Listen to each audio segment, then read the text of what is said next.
So, Super Mario 3D World plus Bowser's Fury has come out recently and it's genuinely a lot of fun. Now, I know it's just a port of the Wii U game with a little bit of DLC tacked onto it, but I never played the Wii U version, so I'm going to quickly talk about the 3D World side just in case you haven't played it either. And if you want my opinion on Bowser's Fury, go ahead and skip to the timecode here. Now then, I genuinely really enjoyed playing 3D World. I haven't really played a Mario platformer since the new Mario Bros on the DS system, and it honestly reminded me a lot of Mario Galaxy, but with more of the original platforming worlds. And it's honestly not too difficult, aside from some of the portions where you've got to toe the line on really thin platforms, and I like to run through everything, grab all of the collectibles, and then run to the end. So, regrettably, it took me about 5 tries in those specific parts of the game, but aside from that, it's not really that difficult, but regardless, it's super enjoyable. Except for when it makes you touch the screen if you've got it in handheld mode, which is pretty much my go-to. I genuinely hated all of the times that I had to tap on my screen to get something to move, which, to be fair, isn't as horrible as the motion controls for the Wii remote, but I still don't enjoy it at all. But honestly, it's really fun, and genuinely nowhere near as easy as the Super Mario Wii U Deluxe game. On top of, a lot of the boss battles are really intuitive, and if you haven't gotten this game yet, and you enjoy the original platformers gameplay loop, I'd definitely give it a try if I were you. Now then, for Bowser's Fury, first off, I will be spoiling a bit of the story, if you want to call it that. So, noticeably, in contrast from 3D World, there's only a max of 2 players that can play this game, as opposed to 4 for 3D World. Now, aside from Mario, you can also surprisingly play as Bowser Jr., but only if you're the second player. And if you're playing by yourself, you can also use Bowser Jr. to grab coins and whatever in his little clown car, since he can just fly around everywhere. But that isn't the only difference from 3D World. It genuinely feels like a completely different game.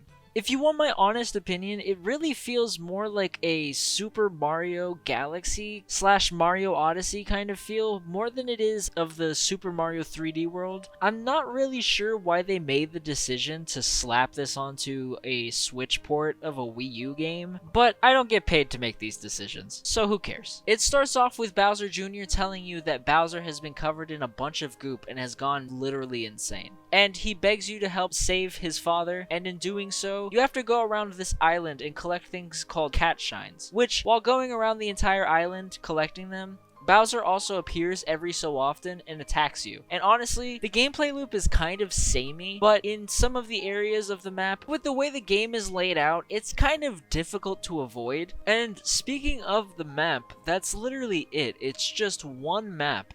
There aren't any paintings to jump into, there's no new world to fly to, and there's no loading screens whatsoever.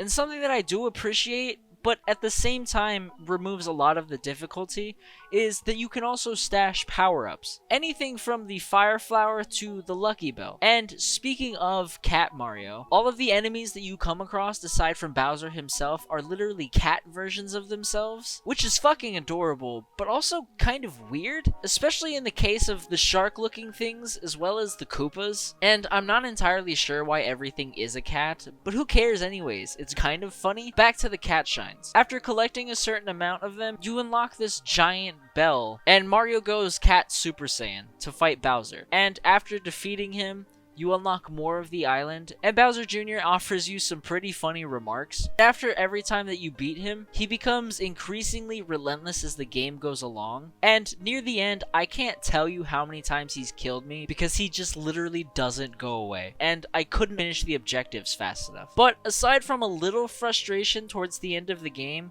honestly, the entire time that I've had this game, I haven't been able to put it down since I started playing. Because as I mentioned earlier, there's no loading screens, so you kind of find yourself losing track of time while you're playing this game. And in my opinion, the whole thing is very much worth its money, because even though I did say earlier that the gameplay loop is a little bit samey, there's still enough diversity to where you could probably go through the entire game and not have to do the same objective more than 2 times, And even if you did end up having to do the same objective multiple times, with Bowser constantly jumping on you and shooting fire at you all the time, it really does make for sort of stressful but also very fun experience. And each and every island is extremely unique from one another, so honestly it could just be my personal experience. And you may end up disagreeing with me that the gameplay loop feels the same. But at the end of the day, I still love this game. Because honestly, I love all of the Mario games, and Bowser's Fury pulls inspiration from literally everything. From the platformers to Mario Galaxy and even Odyssey, and takes all of the best aspects from that game and just smashes them together into a roughly 3 to 4 hour experience. And if the future Mario games continue to be of this quality, I genuinely cannot see how anyone can dislike them. And as much as I want to go into further detail, I do want to leave some obscurity for those of you who haven't played it yet. So I'll just leave it there. But anyways, let me know what you guys think of the game if you have played it down in the comments below. And if you enjoyed this video, make sure to leave a like and subscribe. And with that being said, I'll catch you guys in the next one.